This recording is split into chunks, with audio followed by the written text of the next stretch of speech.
भैया भाभी आ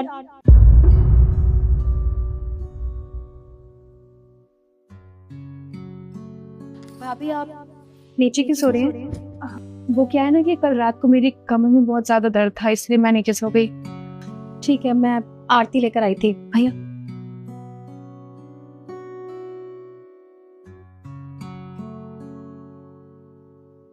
breakfast ready हो गया है, आप दोनों बाहर आ जाइए। जी।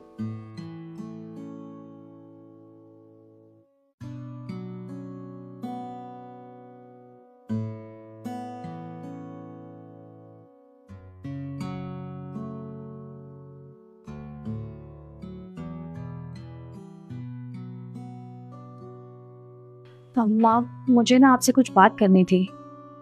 हाँ, वो क्या हुआ?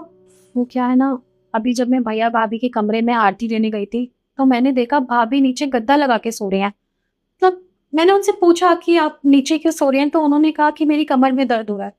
पर मुझे बात कुछ और लगती है। मतलब नई नई शादी हुई है और ऐसे अलग अलग सोना, मतलब मुझे कुछ ठीक नहीं लगा। आप एक बार भैया से बात कीजिए ना।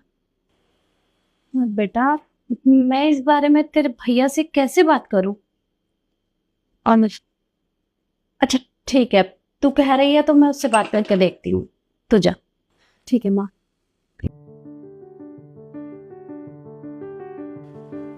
ऐसा इन दोनों के बीच में क्या हुआ होगा जो दोनों अलग अलग सो रही हैं? बात करनी पड़ेगी।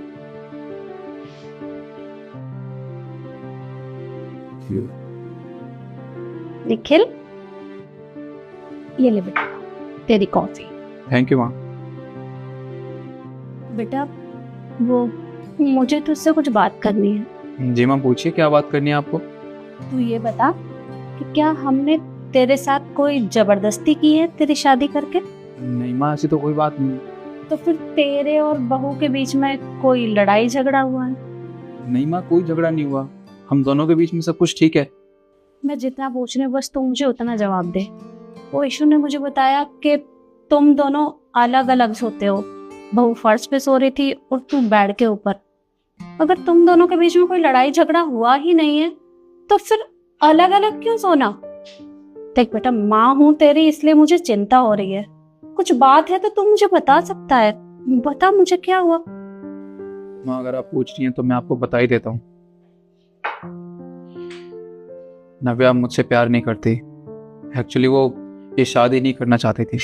उसने मुझे बताया कि उसके घर वालों ने ज़बरदस्ती ये शादी करवाई है। वो आगे पढ़ना चाहती थी, बस इसी वजह से वो नीचे सोती और मैं बेड। अब आप ही बताइए।